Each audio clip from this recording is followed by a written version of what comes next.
Hello student, आइए हम लोग नीट 2025 में आए हुए क्वेश्चन को सॉल्व करते हैं। क्वेश्चन यहाँ बोर्ड पे लिखा गया है, to an AC power supply of 220 volt at 50 hertz, a resistor of 20 ohm, a capacitor of reactance 25 ohm and inductor of reactance 45 ohm are connected in series, full stop.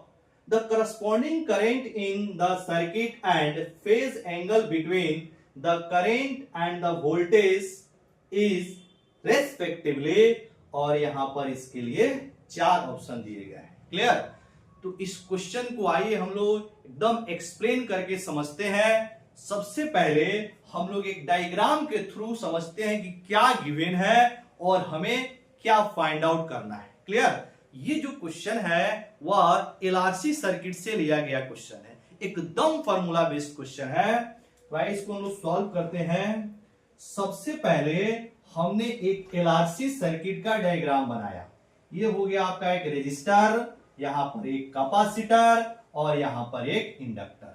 ठीक है, तीनों एक दूसरे से सीरीज में कनेक्टेड है और इसको एक एसी सप्लाई से जोड़ा गया है। ठीक है, और इसकी जो वैल्यू दिया हुआ है 220 वोल्ट 50 हर्ट्ज। ठीक है, अब देखिए क्या दिया हुआ है, जो रेजिस्टर का रेजिस्टेंस है इसकी वैल्यू दिया हुआ है 20 ओम, मतलब R इज इक्वल टू 20 ओम हो जाएगा। फिर यहां पर जो कैपेसिटर है इसका रिएक्टेंस दिया हुआ है कितना, 25 ओम। तो कैपेसिटर की रिएक्टेंस को हम लोग जनरली XC से लिखते हैं, तो XC इज इक्वल टू हो जाएगा आपका 25 ओम।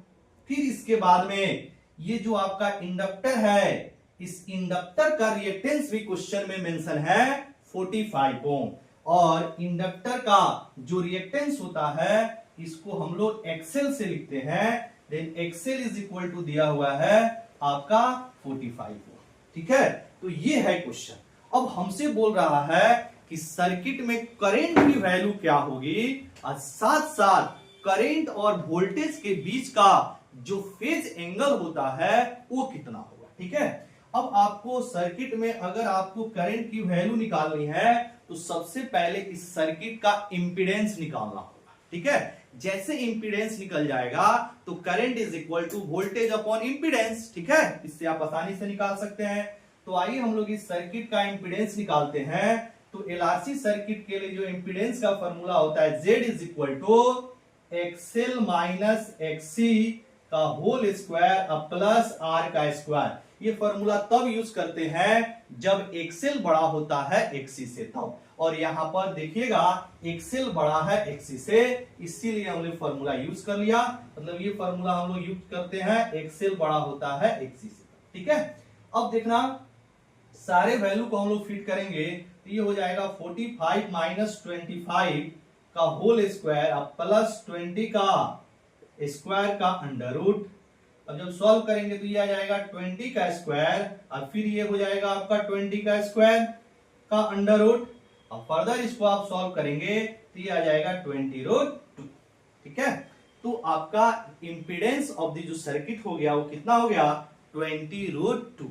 अब आसानी से करंट निकाल सकते हैं, यानी current I is equal to V upon Z, और यहां पर जो V की वैल्यू दिया हुआ है, एक्चुअल में ये जो V होता है वो VRMS होता है। ठीक है, और यहाँ पे जो करंट हम लोग निकाल रहे हैं वो भी आपका RMS करंट ही निकाल रहे हैं। ऐसे क्वेश्चन में मेंशन नहीं है, लेकिन इसको आप समझ लेंगे। जो ये गिवन होता है वो क्या होता है, VRMS, और जो हम लोग करंट निकाल रहे हैं वो भी आपका IRMS निकालना है। एक्चुअल में इसमें करंट के बारे में ये मेंशन नहीं किया है कि पीक करंट या फिर आपका कौन सा RMS करंट, लेकिन एक्चुअल में हम लोग क्या निकाल रहे हैं, आपका RMS करंट ही निकाल रहे हैं। और जो ऑप्शन भी जो दिया हुआ है समझिए RMS करंट का ही आपका ऑप्शन में दिया हुआ है, तो इसको भी आप ध्यान रखेंगे। तो V इसके जो वैल्यू है वो कितना हो जाएगा, 220 डिवाइडेड बाय 20 रूट 2।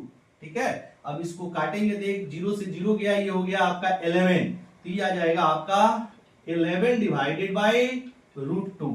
चाहे तो आप इसको रेशनलाइज कर लीजिए, तो √2 से मल्टीप्लाई और √2 से डिवाइड कर दीजिए, तो जब इसको आप सॉल्व करेंगे तो ये आ जाएगा 11√2 डिवाइडेड बाई 2।